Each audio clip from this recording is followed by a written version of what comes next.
Hello everyone. Today's topic is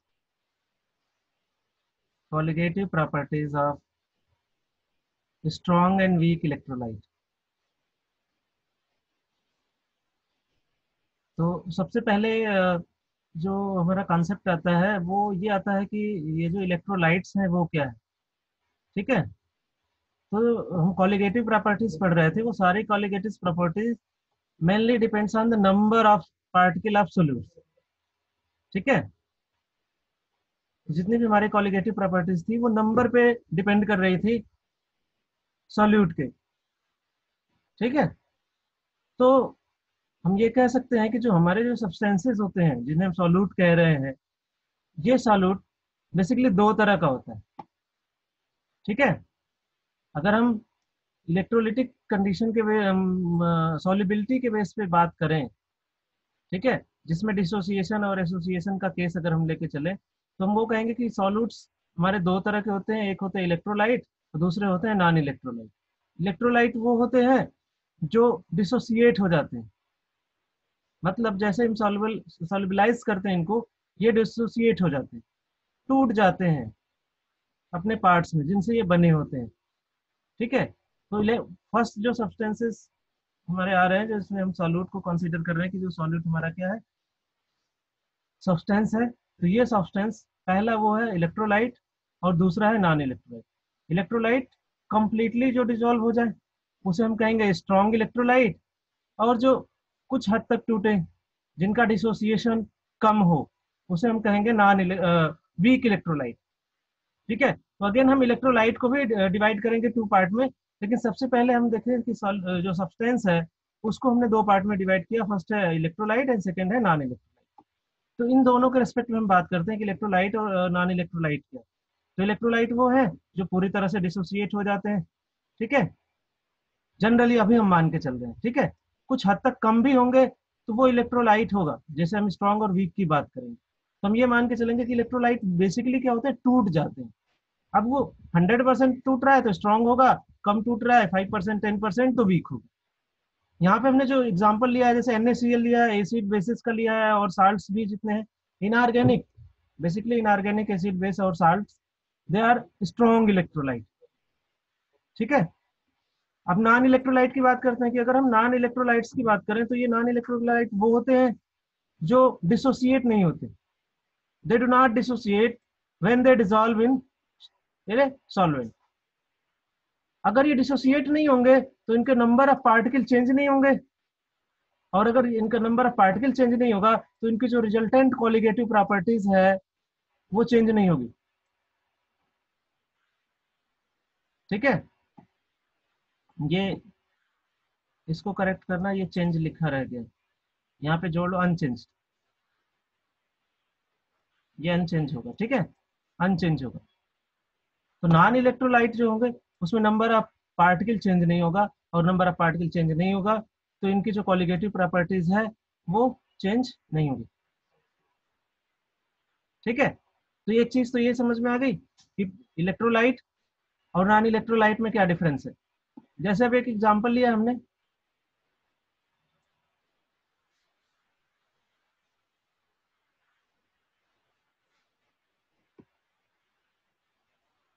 KCl को अगर हम डिजोल्व कर दें तो जब हम KCl को देखें तो हमने देखा कि KCl हमें यहाँ से दिख रहा है वन पार्टिकल की तरह, ये तो केवल एक पार्टिकल है। लेकिन जैसे इसको पोलर सॉल्वेंट वाटर में डिजोल्व किया, ये K+ एक्वस और Cl- एक्वस में टूट गया।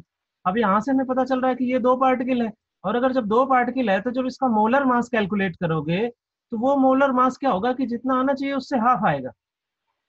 अब सिंस यहाँ तो हमको दिख रहा है, सबसे अच्छी बात यह है कि यहाँ पे हमें पता चल रहा है कि हम KCl डिजोल्व किए। लेकिन अगर हमें कोई अननोन दे दिया जाए और केवल कहा जाए कि उसका मॉलिक्यूलर मास निकाल के बताओ, क्योंकि हम जो सारी टेक्निक पढ़ रहे हैं वो अननोन के लिए पढ़ रहे हैं, हम नोन से हेल्प लेके सीखते हैं कि कैसे अननोन को फाइंड आउट करना है। क्योंकि जितनी भी रिसर्च है वो रिसर्च हमेशा अननोन पे की जाती है। ठीक है, तो जैसे अभी भी देखो क्राइसिस है कोरोना वायरस का, तो कोरोना वायरस का टीका हमें नहीं पता है। जब हमें दवा मेडिसिन और टीका कुछ भी नहीं पता है, कोई वैक्सीन नहीं पता है, तो हम उसको अननोन मान के ट्रीट करेंगे, और अननोन मान के ट्रीट करेंगे तो हम हो सकता है 1000 1 लाख ट्रायल करें, नए कंपाउंड सिंथेसाइज करें। तो वहाँ पे पॉसिबिलिटी क्या हो जाती है, कम होती है कि हमें बहुत सारा वर्क करना पड़ेगा, तब जाके एग्जैक्ट हम उसका स्ट्रक्चर और उस पर काम करने वाली मेडिसिन को बना पाते हैं। ठीक है, तो यही चीज यहाँ पे है कि सपोज करो कि आपने कोई अननोन कंपाउंड बनाया, नया कंपाउंड सिंथेसिस किया, और उसका मोलर मास आपको चाहिए। तो पहले तो ये कॉलिगेटिव प्रॉपर्टीज हम ट्राई करते थे। अब जो क्या है कि अब लेटेस्ट टेक्निक आ गई है, एमएस, मास स्पेक्ट्रोमेट्री कहते हैं इसे। मास स्पेक्ट्रोमेट्री में ले जाके उस कंपाउंड को पुट कर दो, एनालाइज कर दो।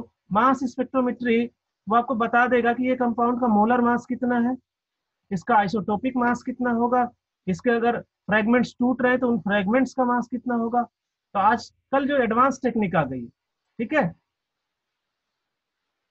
इससे भी हम पता कर सकते हैं। लेकिन जब आपके पास ये टेक्निक नहीं हो और आपको कोलिगेटिव प्रॉपर्टीज के थ्रू जाना हो, तब उस केसेस में आप क्या कहोगे, ये तो टूट के दो दे रहा है। क्लियर? क्योंकि जब हम कभी अननोन बनाते हैं तो क्या बना है उसका स्ट्रक्चर भी नहीं पता होता है, तो हम सारी टेक्निक्स की मदद से उसके स्ट्रक्चर को इलुसिडेट करते हैं। तो वहां पे मोलर मास का भी बहुत बड़ा रोल होता है, क्योंकि अगर जब तक आपको मोलर मास नहीं पता होगा तो आप कैसे उसके स्ट्रक्चर को ट्रेस आउट करोगे। ठीक है, तो अब देखो नेक्स्ट कॉन्सेप्ट आता है कि अगर हम इसे देखें तो ये डिसोसिएट हो गया दो पार्टिकल में। अगर डिसोसिएट हो गया तो अब इसकी जो कॉलिगेटिव प्रॉपर्टीज है इन पार्टिकल के बेसिस पे चेंज हो जाएगी। ठीक है, क्यों? क्योंकि अगर यहाँ पे हम देखें तो हम यहाँ कहें कि अगर हम यहाँ पे 1 मोलर लेके कंसेंट्रेशन चल रहे हैं, तो यहाँ पे भी ये डिसोसिएट होकर 1 मोलर बनाएगा, प्लस ये 1 मोलर, टोटल मिलके 2 मोलर बन जाएंगे। टोटल कंसेंट्रेशन हो गया 2 मोलर। और अगर टोटल कंसेंट्रेशन 2 मोलर हो गया तो जो इसकी कॉलिगेटिव प्रॉपर्टी है वो डबल हो जाएगी। और आपने हर जगह देखा कि जो मोलर मास है वो सारी कॉलिगेटिव प्रॉपर्टीज की, अगर कॉलिगेटिव प्रॉपर्टीज को हम सीपी लिख दें यहाँ, तो मोलर मास जो था कैपिटल एम, चाहे वो M1 हो M2 हो, जो भी निकालना हो, वो किसके प्रोपोर्शनल था, बेसिकली M2 की बात करते हैं, तो वो मोलर मास इनवर्सली प्रोपोर्शनल होता था। ठीक है, तो जो मोलर मास होगा वो जस्ट हाफ हो जाएगा। लेकिन अब हमें यही नहीं पता कि अगर ये कितने पार्ट में टूट रहा हो, यही नहीं पता हो कि इसका स्ट्रक्चर क्या है, KCl है कि नहीं है ये, तब हम क्या करेंगे? तब वहां पे हमारे पास कोई ऑप्शन नहीं बचता, हमें ये मान के चलना होता है कि केस ऑफ डिसोसिएशन और एसोसिएशन को हम लगा सकते हैं, जहाँ पे हम डिग्री ऑफ डिसोसिएशन और डिग्री ऑफ एसोसिएशन की बात करेंगे। ठीक है, तो हमारे पास दो चीजें होती हैं, एक होता है experimental value of colligative properties और एक होता है theoretical value of colligative property. दो चीजें होती है, उसके बेसिस पे हम आई निकालते हैं, वांट ऑफ फैक्टर आई, और उसके बेसिस पे हम अल्फा निकालते हैं, degree of dissociation and degree of association. तो चलो देखते हैं ये कैसे किया जाता है। As a result of dissociation, the experimentally calculated value of colligative properties found as higher than the theoretical calculated value। ठीक है, तो जो हम थियरेट जो पढ़ते हैं उससे अगर हम उसे देख के कैलकुलेट करें तो जो एक्सपेरिमेंटल वैल्यू होगी उससे हायर होगी। ठीक, इसी को हमें रिलेट करना है, और इसका रिलेशन ही वन हाफ ने दिया था। There are two cases. First क्या है, colligative property of the experimental observation and theoretical calculation differ, I a case of dissociation and case of association. तो केवल यहाँ पे दो केस है, case of dissociation and case of association. इन दो केसेस में हम कहेंगे कि जो कॉलिगेटिव प्रॉपर्टी हमारी चेंज हो जाएगी, जहाँ पे थियोरेटिकल कैलकुलेशन और एक्सपेरिमेंटल ऑब्जर्वेशन इन दोनों की वैल्यू डिफरेंट आएगी। ठीक है, इसका हमने एक एग्जांपल लिया। अगेन पहला हमने क्या लिया था, डिसोसिएशन। दूसरा हम आपको दिखा रहे हैं कि सपोज करो कि कोई एसिड है, ऑर्गेनिक एसिड बेसिकली, जिसमें भी जो ये ग्रुप लगा होता है, जैसे ये बेंजोइक एसिड भी हो सकता है, एस्टिक एसिड भी हो सकता है, प्रोपेनोइक एसिड एक्सेट्रा। अगर इनको हम नॉन पोलर सॉल्वेंट जैसे बेंजीन में अगर डिजोल्व करें तो ये क्या होते हैं, डाइमराइज हो जाते हैं। अब अगर जो इसका मोलर मास आएगा वो क्या होगा, एबनॉर्मल मोलर मास होगा, क्योंकि ये तो 2 का मोलर मास देगा। क्लियर? तो जब ये 2 यूनिट का मोलर मास देगा तो अब वहां पे हमें इसको चेंज करने की जरूरत है। चेंज करने की जरूरत क्या है कि हम थियोरेटिकली इसको कैसे निकाल सकते हैं। एक्सपेरिमेंटली तो ये निकल जाएगा लेकिन वो 2 का आएगा, लेकिन हमें अब 2 को 1 में रिलेट करना होगा, तो हम कैसे रिलेट करेंगे। ठीक है, कैसे हम पता करेंगे सबसे पहले कि डाइमराइजेशन हो रहा है, डिसोसिएशन हो रहा है या नहीं हो रहा है? सबसे पहली बात ये, तो देखो फॉर नॉन इलेक्ट्रोलाइट सॉल्यूशन, अगर नॉन इलेक्ट्रोलाइट की बात करें तो colligative properties remain same, change ही नहीं होंगी। क्यों? क्योंकि ना तो वो डिसोसिएट होंगे ना एसोसिएट होंगे। ठीक है। लेकिन अगर हम इलेक्ट्रोलाइट की बात करें, जो इलेक्ट्रोलिटिक सॉल्यूशंस हमारे हैं, उनमें क्या होगा कि ये जो कॉलिगेटिव प्रॉपर्टीज है वो चेंज हो जाएंगी। ठीक। तो जो ये इलेक्ट्रोलिटिक सॉल्यूशन का जो बिहेवियर था जिसमें कॉलिगेटिव प्रॉपर्टीज चेंज हो रही थी, इसको ही पहली बार वान हाफ ने रिलेट किया।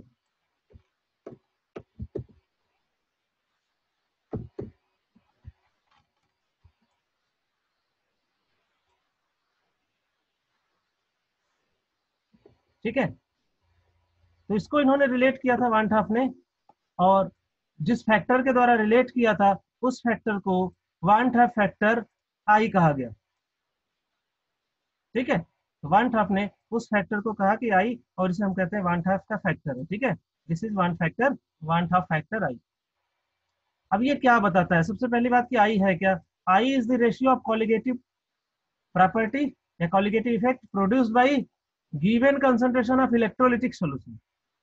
अगर सेम कंसंट्रेशन का इलेक्ट्रोलिटिक सॉल्यूशन ले लें और सेम कंसंट्रेशन का नॉन इलेक्ट्रोलिटिक सॉल्यूशन ले लें और सॉल्वेंट वगैरह सब कुछ सेम रखें, तो अब जो इलेक्ट्रोलिटिक होगा या तो डिसोसिएट होगा, एसोसिएट होगा, उसकी कॉलिगेटिव प्रॉपर्टीज कुछ ज्यादा आएगी, कम भी आ सकती है, लेकिन इसकी तो सेम रहेगी। और इन दोनों का अगर हम रेशियो ले लें, ठीक है, the ratio of colligative effect produced by given concentration of electrolyte and the solution of a non electrolyte of same concentration is known as van't Hoff factor आई।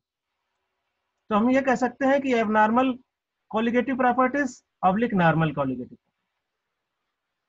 ठीक है, क्योंकि यहाँ पे एबनॉर्मलिटी आ रही है, केस ऑफ डिसोसिएशन है, association आएगा। दूसरा, सिंस अगर हम ये कहें कि जो हम कैलकुलेशन कर रहे थे वो बेस्ड था एक्सपेरिमेंटल रिजल्ट पे, colligative effect produced bye non electrolyte, and जो थियोरेटिकल रिजल्ट है कॉलिगेटिव का, इन दोनों का भी जो हम थियरी उस सब्सटेंस को देख के थियोरेटिकली कैलकुलेट कर रहे थे और जो एक्सपेरिमेंटली कैलकुलेट कर रहे थे, जैसे हमने बताया था कि मोलर मास को हम कैलकुलेट कर सकते हैं कॉलिगेटिव प्रॉपर्टीज से। दो तरह के मोलर मास हमने बताया था आपको, नंबर एवरेज और वेट एवरेज, जिसमें हमने नंबर एवरेज पे फोकस किया और हमने कहा कि इसको हम ऑस्मोमेट्री और वेपर प्रेशर से हम मेजर कर सकते हैं। ठीक है। तो सेम चीज को अगर कहो कि एक्सपेरिमेंटली कैलकुलेट कर रहे हैं और उसे देख के उस कंपाउंड को हम थियोरेटिकली अगर कैलकुलेट करें थियोरी के बेसिस पे जो आपने फार्मूलेस पढ़े हैं, तो इन दोनों का जो डिफरेंस जो रेशियो होगा उसको ही कहेंगे वान हाफ फैक्टर आई।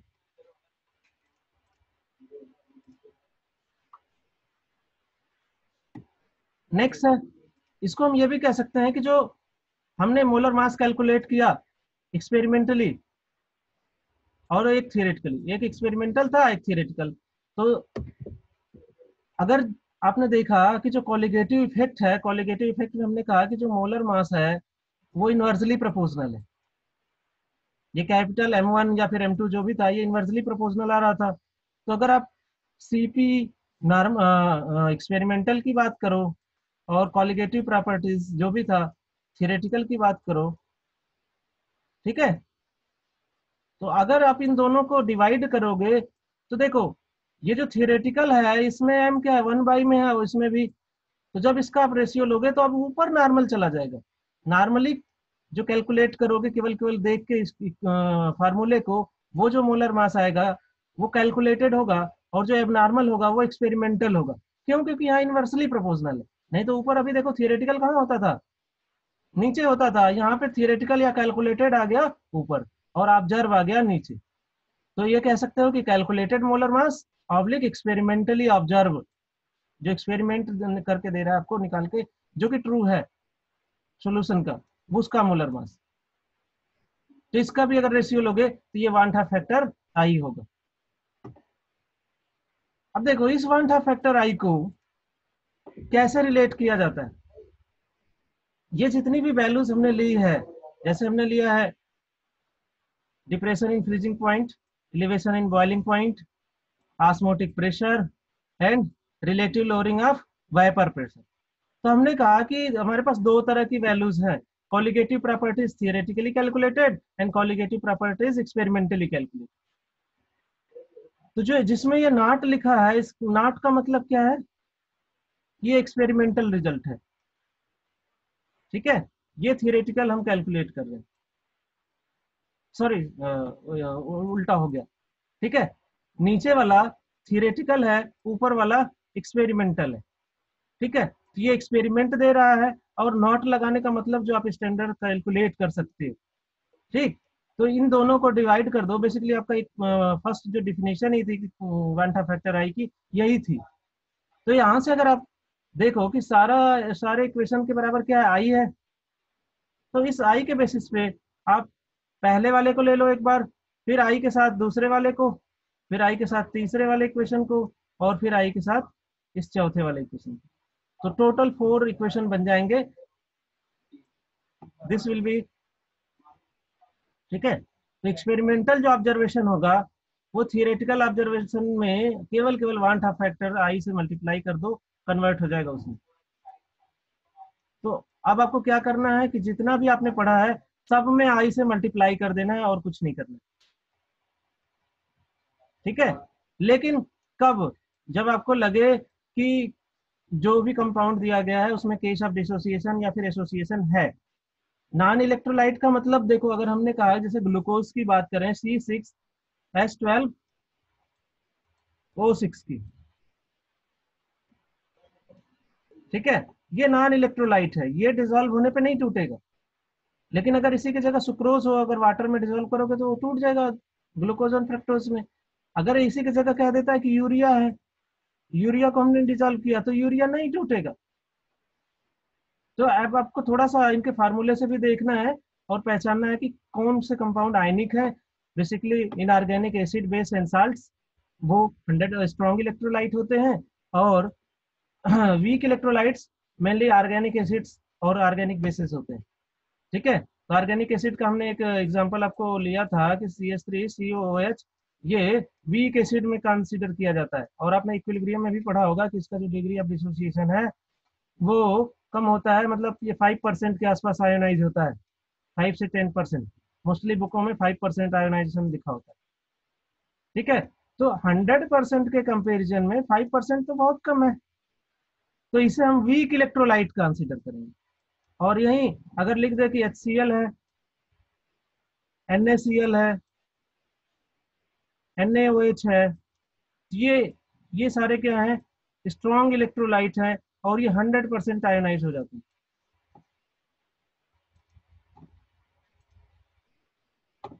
क्लियर। तो आपको ये दो चीजों का ध्यान रखना है, जहां भी केस ऑफ डिसोसिएशन या एसोसिएशन होगा वहां पे आपको वांट फैक्टर आई को इंट्रोड्यूस करना है।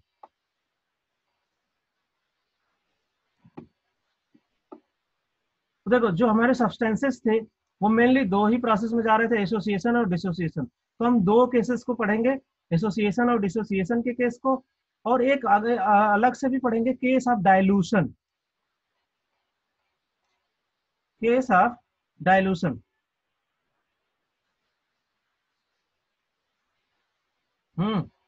कोई क्वेश्चन? सर हमने आपको आज असाइनमेंट भेजा था, वो मिल गया सर आप? देखो, तो substances mainly undergo dissociation and association, ठीक है। तो यहाँ पे अब हम केवल केवल वीक इलेक्ट्रोलाइट का केस लेके चलेंगे। हमने इलेक्ट्रोलाइट में दो चीजें बताई कि जो इलेक्ट्रोलाइट है हमारे, वो दो तरह के हैं, स्ट्रॉन्ग एंड वीक। तो जो स्ट्रॉन्ग होगा उस वो तो 100% आयनाइज होगा, तो जो डिग्री ऑफ आयनाइजेशन है उसका हमेशा 1 रहेगा। जो अल्फा की हम बात करेंगे वो हमेशा 1 रहेगा। प्रॉब्लम कहाँ आनी है हमें, सॉरी ये स्ट्रॉन्ग, ये वीक है, ठीक है। प्रॉब्लम हमें यहाँ आनी है। तो हम वीक के लिए केवल केसेस कंसीडर करेंगे जहाँ पे degree of ionization, sorry degree of dissociation and degree of association कम है, वहां के लिए हम केवल केवल केसेस करेंगे। उनको कैसे निकालें, ठीक है। तो for this two cases van't Hoff factor को हम कैसे निकालें, क्योंकि अगर हमने अल्फा और वांट हाफ में रिलेशन फाइंड आउट कर लिया तो इस हम आई को अल्फा के टर्म में रिप्लेस कर सकते हैं। मतलब ऐसे फार्मूले को यूज कर सकते हैं जिसमें आई इक्वस टू कुछ ना कुछ अल्फा हो, तो हम वहां से हम कह सकते हैं कि हमारा आई का भी काम हो गया, अल्फा का भी काम हो गया। ठीक है, क्योंकि अब देखो यहाँ पे तो हमने वांट फैक्टर इंट्रोड्यूस कर लिया और यहाँ पे अल्फा। क्लियर?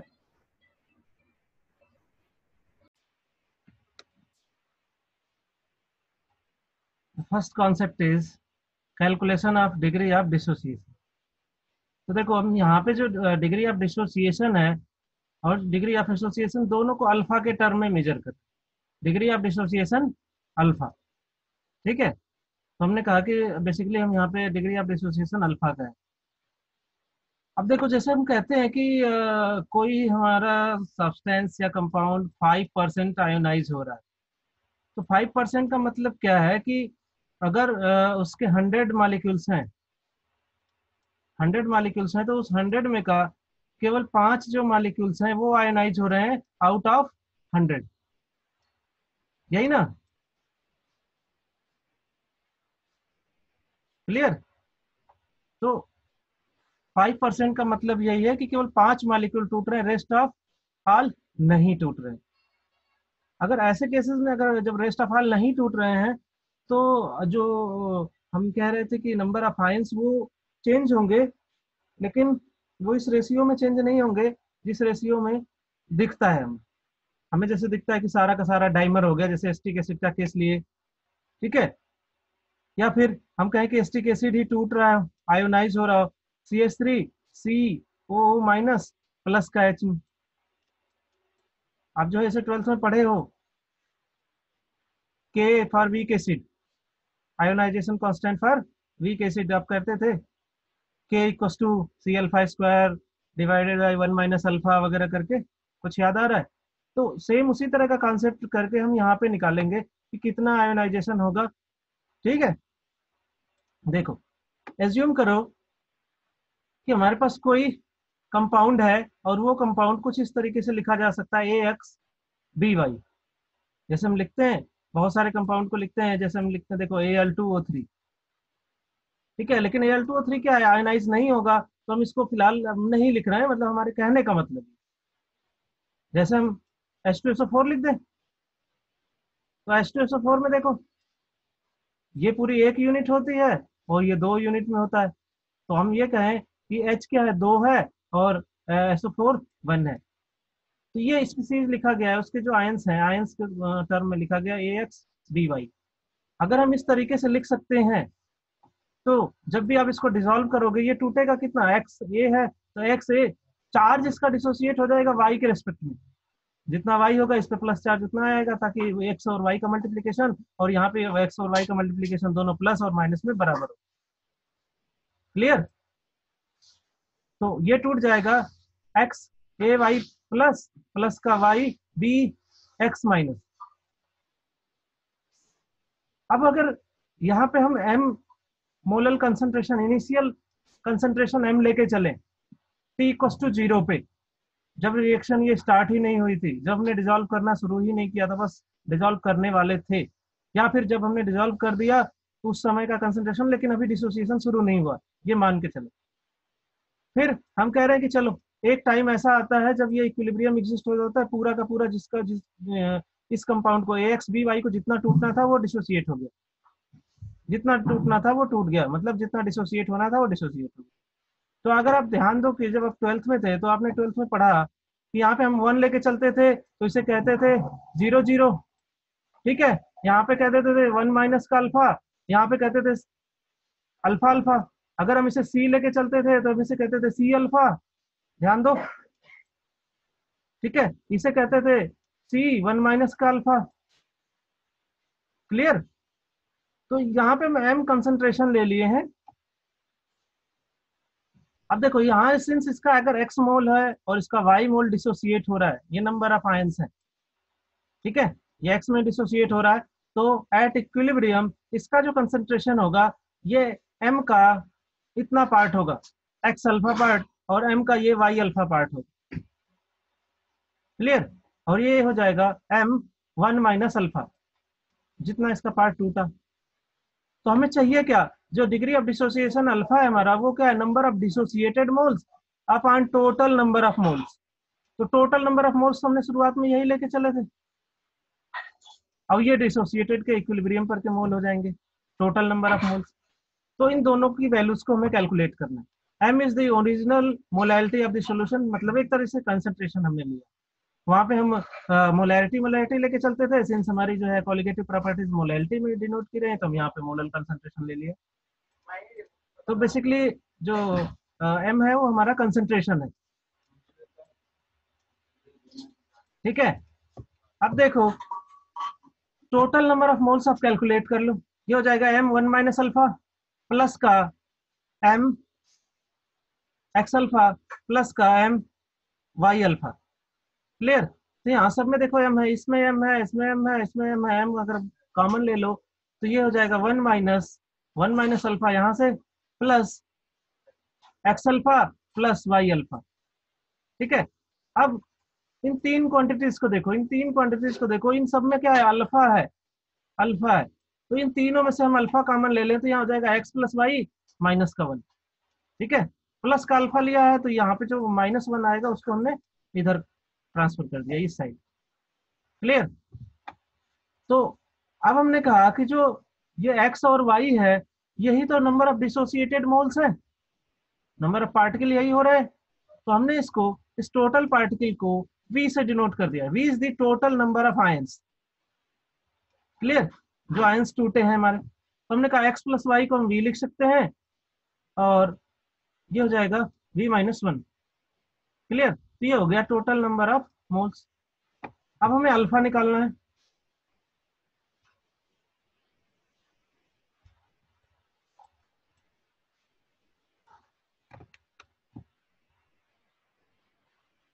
देखो तो अल्फा जो है हमारा number of dissociated moles upon total moles, ये तो हम निकाल लेंगे।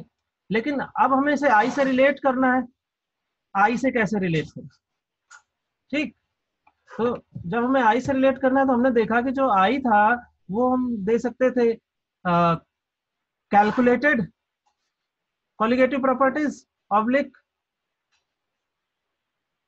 Sorry experimental objective, experimental colligative property oblique calculated colligative property.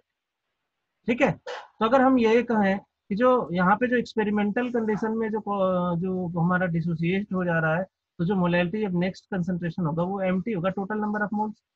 और जो हम पहले देख के चले थे, जो लेके चले थे, जो हमें दिख रहा था, जो दिया था, गिवन था, वो था एम। एम डिसोसिएट होके एमटी में कन्वर्ट हुआ था। ठीक है, ये कांस्टेंट है, इन दोनों की वैल्यू हमने रखी है डेल्टा टीवी नॉट की, इन दोनों की वैल्यू रख दी, कट गया ये कांस्टेंट, कांस्टेंट कट गया क्योंकि कांस्टेंट तो नहीं बदलेगा, तो ये दोनों कांस्टेंट कट गया। अब यहाँ से आ गया M T by M, M T की वैल्यू रख दो, एम की वैल्यू रख दो। तो एम टी की वैल्यू आई थी एम बिग ब्रैकेट में 1 प्लस अल्फा स्मॉल ब्रैकेट में v-1 big bracket close divided by M. तो अब क्या करो कि एम से एम को कट कर दो, क्योंकि ये पूरे इक्वेशन में मल्टीप्लीकेशन है, इस पूरे टर्म में मल्टीप्लीकेशन में तो कट जाएगा। ठीक है, तो यहाँ यहाँ से आप क्या करो कि अब इसको साइड चेंज करो, ये आ जाएगा इस वन को, इस वन को इस साइड ले आओ, ये हो जाएगा आई माइनस का 1, यहाँ से बचा अल्फा v-1। तो अब अल्फा हमें चाहिए, तो अब क्या करो, इसको इसके नीचे भेज दो, साइड चेंज कर दो। जैसे ही आपने इसका साइड चेंज किया, ये हो गया i-1 डिवाइडेड बाई v-1। तो अब यहाँ ध्यान रखने वाली बात क्या है कि v है टोटल नंबर ऑफ आयंस, और ये टोटल नंबर ऑफ आयंस आप फार्मूला देख के पता कर सकते हैं। ठीक है, आई अब कहाँ से निकालोगे, आई निकालोगे observe colligative properties divided by theoretical colligative या कैलकुलेटेड कॉलिगेटिव प्रॉपर्टीज। ठीक है, तो ये ध्यान रखना है कि आई आपको यहाँ से लेना है, क्योंकि मोस्ट ऑफ द प्रॉब्लम में वो अल्फा पूछता है। अगर वो अल्फा पूछेगा तो आप इसको भी निकालोगे। ठीक है, आप इसको भी, ये वैल्यू तो दी होगी, एक्सपेरिमेंटल वाली दी होगी, थियोरेटिकल आप कैलकुलेट करोगे, मतलब आपसे टीवी भी कैलकुलेट करा लिया, आई भी कैलकुलेट करा लिया और अल्फा भी कैलकुलेट करा लिया। तो क्वेश्चन मोस्ट प्रोबेबली जो कॉम्प्लिकेटेड होंगे वो अल्फा पे बेस्ड होंगे। या वो आपको क्या कर सकता है कि अल्फा देके ये पूछे, ठीक है, कोई एक ऐसा पूछेगा जिससे वो एक ही इक्वेशन में सब कुछ आपसे कैलकुलेट करा सके। तो यहाँ पे मोस्ट प्रोबेबली जो अल्फा का केसेस है वो अल्फा अगर पूछ रहा है तो वो आई भी कैलकुलेट करा लेगा और कॉलिगेटिव प्रॉपर्टीज भी कैलकुलेट करा लेगा, ठीक है। तो ये ध्यान रखने वाली बात है कि इससे क्वेश्चन कैसे बनेंगे।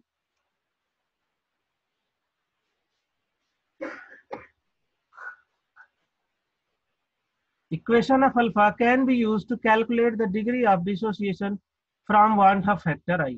अगर केवल केवल वांट ऑफ फैक्टर आई दिया है तो बहुत इजी है कि जो है उसका फार्मूला देखो, फार्मूला देख के आप वी की वैल्यू निकालो और तुरंत अल्फा निकाल लो। तो ये तो बहुत इजी वाला क्वेश्चन, लेकिन वो ऐसा नहीं देगा, वो आई की वैल्यू नहीं देगा, वो आई आपसे यहाँ से कैलकुलेट कराएगा, ठीक है। तो कल की क्लास में मोस्ट प्रोबेबली हम इससे बेस्ड क्वेश्चंस करेंगे, 2 दिन हम प्रैक्टिस करेंगे बहुत सारे क्वेश्चंस।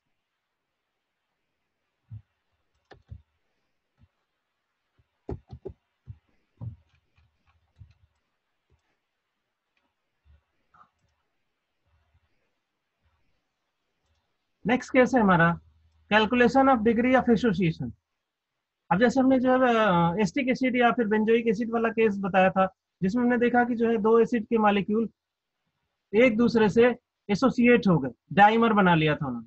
तो डिग्री ऑफ एसोसिएशन अगर अल्फा हमें कैलकुलेट करना है तो उस केसेस में भी क्या हो जाएगा, number of associated moles upon total number of moles. तो अल्फा का तो फार्मूला वही है जैसे कि आपने डिग्री ऑफ एसोसिएशन में देखा था, ठीक है। चलो अब केस कंसीडर करते हैं कि ये एसोसिएशन कब हो रहा है। तो अब देखो कि जो नंबर ऑफ मॉलिक्यूल्स है, जैसे अगर हमने यहाँ पे लिखा आर सी ओ ओ एच, तो यही तो मॉलिक्यूल हमारा डाइमराइज हो रहा था। अब अगर हमसे दो लेंगे तभी तो ये डाइमर बनाएगा, ठीक है, यही ना। तो अब हमने ये लिखा कि अगर हमने यहाँ पे दो लिया, ठीक है, तो ये दो में डाइमराइज हो रहा था, इधर का यूनिट दो में डाइमराइज हो रही थी। अगर क्यों सबको आर से रिप्रेजेंट कर दें तो, ठीक है, आर नहीं यही कर लो चलो। तो अगर हम वी, दिस वी क्या है, नंबर ऑफ मोल्स ऑफ ए। तो अगर वी मोल्स ऑफ ए ले तो ये डाइमराइज ट्राइमराइज टेट्रामराइज जितना भी होगा करके ए बी में कन्वर्ट हो रहा है, ठीक है। सेम जैसे प्रीवियस में आपने किया वैसे ही टी इक्वल टू जीरो और टी इक्वल टू इक्विलिब्रियम पे आप कैलकुलेट करो। जैसे ही आपने देखा कि आपने इसका एम मोल लिया था और टी इक्वल टू जीरो था तो ये कुछ भी एसोसिएट नहीं होगा। लेकिन जैसे ही कुछ टाइम पास होता है आप देखते हो कि ये क्या होता है, जो है एसोसिएट हो जाता है। इस केसेस में वहां पे देखो, वहां पे हम लिखे थे एम एक्स अल्फा, तो वहां पे क्या हो रहा था, डिसोसिएट हो रहा था। अब यहाँ पे एसोसिएट हो रहा है, तो जो यहाँ पे एक्स के जगह वी है इससे हम डिवाइड कर देंगे, ये हो जाएगा M alpha Y B. Clear. तो हम यहाँ लिखेंगे एम वन माइनस अल्फा, ये डिसोसिएट एसोसिएटेड है, एसोसिएशन के बाद जितना बचा इसमें से जितने पार्ट का एसोसिएशन हो गया, और ये एसोसिएटेड मोल्स हो गए एक एक, ठीक है। मान लो 5% ही एसोसिएट हो रहे हो, 10% भी एसोसिएट हो रहे हैं, तो हम उसे कैसे निकालेंगे। अब अगर ये देखो ये बेसिकली ये क्या है, ये एक तरीके से फ्रैक्शन है। अगर इस अल्फा का परसेंट दिया होता है तो फ्रैक्शन में आपको क्या करना होता है, 100 से मल्टीप्लाई करके दिया होता है, ये ध्यान रखना। तो अगर आप ऐसे इस फार्मूले को कभी यूज कर रहे हो तो ये फ्रैक्शन है, इसमें 100 से मल्टीप्लाइड नहीं है क्योंकि हमने परसेंट नहीं लिखा है, इसमें percent of degree of dissociation नहीं लिखा है, तो ये ध्यान रखना। अब सेम जैसे हमने प्रीवियस में कैलकुलेट किया, हम क्या करेंगे, total number of moles calculate करेंगे। तो ये हो जाएगा एम वन माइनस अल्फा, यहाँ से आ जाएगा M alpha by B. Clear. अब देखो इन दोनों में एम कॉमन है, और आप पीछे देखें कि जो आई है, आई को हम कैसे दे सकते हैं, एम टी बाई एम के रूप में, ठीक है। तो इस पूरे इक्वेशन को एम से डिवाइड कर दो। अब यहाँ पे देखो एम यहाँ भी है, दोनों इक्वेशन में तो एम कॉमन लेके डिवाइड करो, चाहे वैसे ही डिवाइड कर दो, कट कर दो, तो ये एम से एम कट गया। अब हमारा क्या बचा, वन माइनस का अल्फा प्लस का अल्फा बाई बी।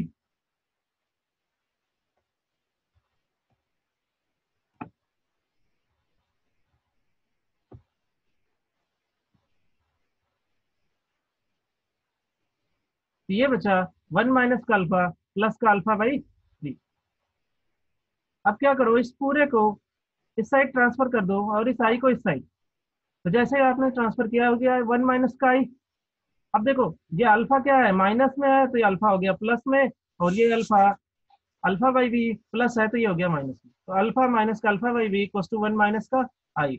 अब यहाँ से इसको एलसीएम ले लो, ठीक है, या फिर अल्फा कामन ले लो। तो अल्फा कामन लोगे, जैसे भी लेना है ले लो, कामन एलसीएम लेके भी कर सकते हैं। तो ये हो जाएगा 1 माइनस का 1 बाई बी। सिंस दोनों जगह अल्फा है तो अल्फा कामन हो गया। अब यहाँ से देखो अल्फा हमें निकालना था, मेन हमारा जो क्वेश्चन अल्फा पे बनते हैं, तो अल्फा हमने निकाल लिया। अब इस सेम क्वांटिटीज को इधर ट्रांसफर कर दो। तो यहाँ पे हमने एलसीएम ले लिया, एलसीएम लिया तो ये हो गया वी माइनस का 1 बाई वी। और इस पूरे को जैसे हमने ट्रांसफर किया, तो देखो ये यहाँ पे मल्टीप्लीकेशन में है फ्रैक्शन, इधर जाएगा डिवीजन में होगा, डिवीजन में होगा वी माइनस का 1 बाई वी, और ये वी अगेन ऊपर चला जाएगा। तो हम इसे अरेंज करके लिखेंगे alpha equals to 1 minus i V by V minus 1। Clear? तो यहाँ पे जो अल्फा है वो नंबर ऑफ, सॉरी यहाँ पे जो अल्फा है वो डिग्री ऑफ एसोसिएशन है, और जो वी है वो नंबर ऑफ इनिशियल मोल्स दिया हुआ है। ठीक है, कितने हैं देखो। However in case of strong electrolyte, अभी स्ट्रॉन्ग इलेक्ट्रोलाइट की बात करें हम, ये हमने वीक इलेक्ट्रोलाइट के लिए दो केसेस देखा, case of dissociation and association. अगर स्ट्रॉन्ग इलेक्ट्रोलाइट की बात करते हैं तो स्ट्रॉन्ग इलेक्ट्रोलाइट के केस में जो अल्फा होगा ऑलवेज 1 होगा। ठीक है, क्यों? क्योंकि जो स्ट्रॉन्ग इलेक्ट्रोलाइट है वो कंप्लीटली आयनाइज हो जाता है। अब हम कहते हैं कि अगर ये देखा जाए कि वेरिएशन इन कॉलिगेटिव प्रॉपर्टीज जो आ रही थी हमारे स्ट्रॉन्ग इलेक्ट्रोलाइट के केस में, ठीक है, तो स्ट्रॉन्ग इलेक्ट्रोलाइट के केस में हमने बताया था कि हम एक केस पढ़ेंगे, केस ऑफ डायलूशन।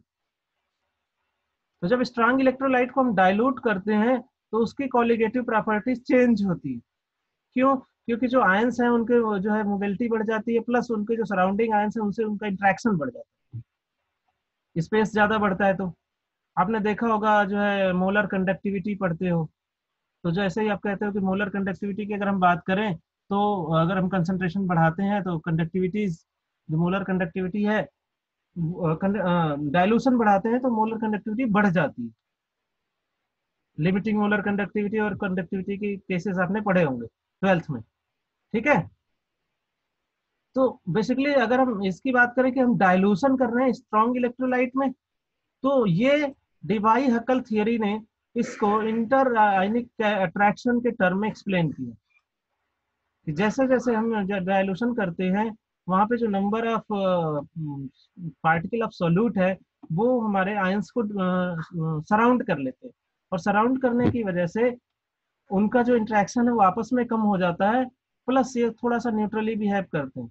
या फिर ये देखेंगे कि जब ये डिवाई हकल ट्रीटमेंट कैसे इस केस को जो है डायलूशन के केस को डील करते हैं। ठीक है, तो ions in solution are surrounded by the atmosphere of opposite ions.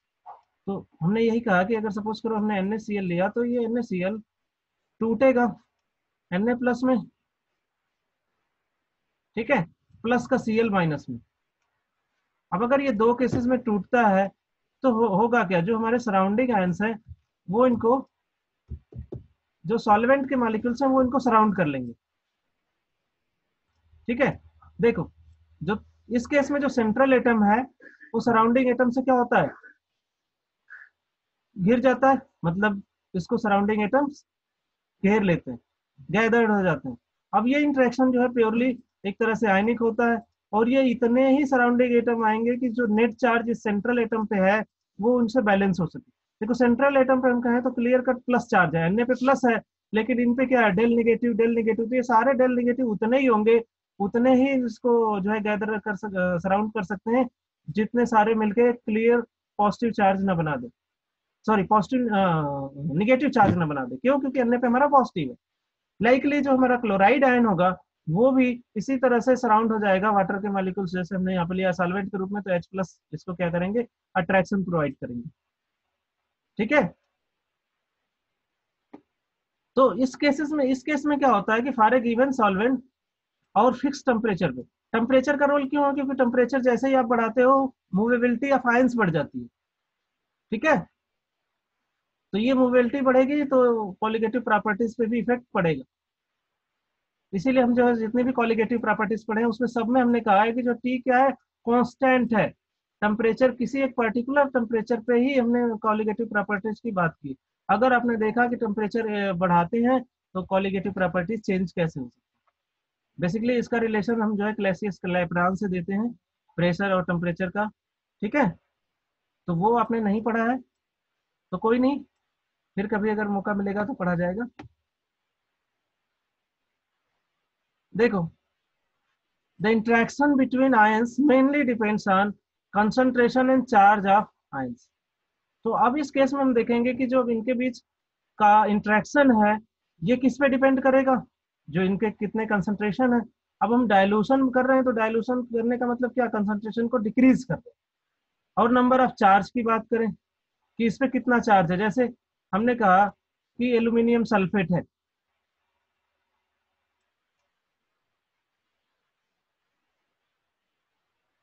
AlSO4, ठीक है। तो देखो इस पे क्या है, प्लस का 3 चार्ज है और इस पे माइनस का 2 चार्ज, ये माइनस का 2 चार्ज है। तो आप इसको बैलेंस करने के लिए इसको 3 से मल्टीप्लाई कर दो, इसको 2 से, ठीक। तो अब इस केस में देखो इसके ऊपर जो चार्ज है वो डिफरेंट हो गया, एक से ज्यादा हो गया, और ये 2 है। तो इस इनके बेसिस पे भी नंबर ऑफ चार्ज कितना है और कंसंट्रेशन कितना है।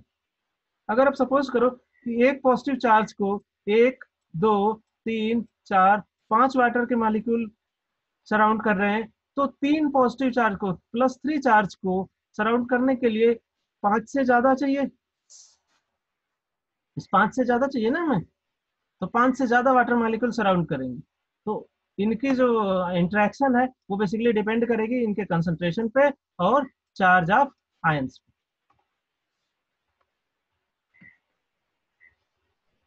ये जो इंटरेक्शन है इसी इंटरेक्शन को कहा जाता है आयनिक स्ट्रेंथ, और इस आयनिक स्ट्रेंथ को हम कैलकुलेट कर सकते हैं।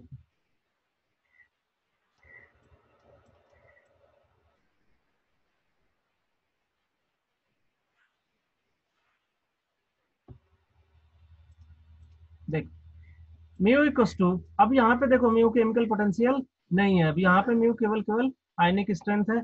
म्यू इक्वस टू, अब अगर ये ध्यान से देखो तो एक तरीके से ये पोटेंशियल ही है, उस आयन का पोटेंशियल ही है, उस आयन का स्ट्रेंथ है। स्ट्रेंथ का मतलब पावर, पावर का मतलब पोटेंशियल, ठीक है। लेकिन अब यहाँ पे इसे केमिकल पोटेंशियल नहीं कहेंगे, ये इसका आयनिक स्ट्रेंथ है, उस आयन का पर्टिकुलर आयन। तो किसी सॉल्यूशन के लिए अगर उस इनके आयंस का अगर केमिकल पोटेंशियल चाहिए तो हम क्या करते हैं, 1/2 और sigma summation of ith component i equals to 1 से स्टार्ट करोगे, i equals to 1 to i। जितने भी कंपोनेंट है सबके कंसंट्रेशन और उनके वैलेंसी ऑफ आयन से मल्टीप्लाई करके उसका जितना भी सम होगा सबको सम कर देंगे। जैसे अगर हमने कहा कि अगर दो इलेक्ट्रोलाइट कोई इलेक्ट्रोलाइट दो कंपोनेंट में टूट रही है, A+B में, तो इसके लिए अब क्या लिखोगे, C1Z1 का स्क्वायर। अगर दो के लिए लिखना है तो ये हो जाएगा C1Z1 का स्क्वायर, C2Z2 का स्क्वायर। इसको प्लस करो, जो आया उसको हाफ से मल्टीप्लाई कर दो, तो ये इसका आयनिक स्ट्रेंथ आ जाएगा। क्लियर? ये जो कंसंट्रेशन है ये मोल पर लीटर में लिया गया। अब देखो, मोस्ट ऑफ द जो कॉलिगेटिव प्रॉपर्टीज है वो हमारे किस पे डिपेंड कर रही थी, या तो मोल फ्रैक्शन या तो मोलैलिटी पे। और ये कंसंट्रेशन किस में दे दिया, मोल पर लीटर, मतलब मोलैरिटी। अब आपको क्या चाहिए कि उसी कंसंट्रेशन से यूज करके आपको मोलैरिटी और मोलैलिटी में रिलेशन चाहिए, जो हमने कंसंट्रेशन टर्म्स में पढ़ाया है। क्योंकि अगर नहीं होगा, केवल कंसंट्रेशन मोल पर लीटर में दिया होगा और आपको चाहिए मोलैलिटी, तो आपको फिर प्रॉब्लम होगी। That's why concentration term and their conversion बहुत इंपॉर्टेंट क्वेश्चन करने के लिए। क्लियर? चलो अब नेक्स्ट बात करते हैं, ionic strength is the sum of the strength of the all ions. तो ये सिग्मा लगा है, सिग्मा का मतलब ही क्या है कि समेशन है ऑल आयंस का। नेक्स्ट है Dibai हकल able to explain the variation of ionic strength of solution and dilution। तो जो किसी भी, अब सोल्यूशन का तो मैंने आयनिक स्ट्रेंथ दे दिया। अब अगर हम डाइल्यूट कर रहे हैं बहुत ज्यादा, किसी भी सोल्यूशन में केवल सॉल्वेंट मिक्स करते जा रहे हैं और उसका हम इफेक्ट देखना चाह रहे हैं, केस ऑफ डाइल्यूशन की बात करें, तो उस केस में आयनिक स्ट्रेंथ का वेरिएशन और वान हाफ फैक्टर का रिलेशन कैसे दिया जा सकता है, इसको डिवाई हकल ने दिया था। This formula is given by Debye Hückel. तो डिवाई हकल ने क्या किया था, बेसिकली आई को केमिक जो है आयनिक स्ट्रेंथ के टर्म में डिनोट कर दिया। अब देखो, इसी आई की वैल्यू से आपने एबनॉर्मल मोलर मास निकाला था। अब अब वो क्या कर सकता है, फार्मूला दे देगा, आयनिक स्ट्रेंथ भी निकालो, यहां से उस आयनिक स्ट्रेंथ को पुट करो, आई निकालो, आई निकालने के बाद अल्फा निकालो। तो अगर क्वेश्चन लंबा करना है तो वो कंसंट्रेशन देगा, जेड आपको अपने से खुद जो है उस केमिकल को देख के पता करना होगा कि इसमें जेड कितने हो सकते हैं, कितने में टूट सकता है। ठीक है, जेड 1, जेड जेड प्लस और जेड माइनस, चार जन कैटायन है, एनायन है, प्लस पे कितना चार्ज है, माइनस पे कितना चार्ज है, फिर उसका केमिकल स्ट्रेंथ निकालोगे, ये वाला केमिकल स्ट्रेंथ की वैल्यू रखो, फिर उसके बाद ये आएगा आपका क्वांटा फैक्टर आई। इस आई को आप पुट करके एब नॉर्मल मोलर मास निकालो, M2 या फिर M1 जो भी आपका है, वैसे मोस्ट प्रोबेबली M2 ही निकाला जाता है। ठीक है, सॉल्यूट का मोलर मास, क्योंकि सॉल्वेंट हमें पता होता है हम किस सॉल्वेंट में कौन सा चीज डिजोल्व कर रहे हैं। ठीक है, और ये जो है न्यू, यहाँ पे क्या है, टोटल नंबर ऑफ आयंस है, इसे न्यू कहो चाहे वी कह लो, ये टोटल नंबर ऑफ आयंस है। तो this is the total number of ions in, ये फैक्टर है जो कांस्टेंट है, ये 1 है, 1 - 0। पूरा इक्वेशन मैं फिर से पढ़ देता हूँ, i equals to nu 1 - 0.375 Z plus Z minus multiplied by root mu.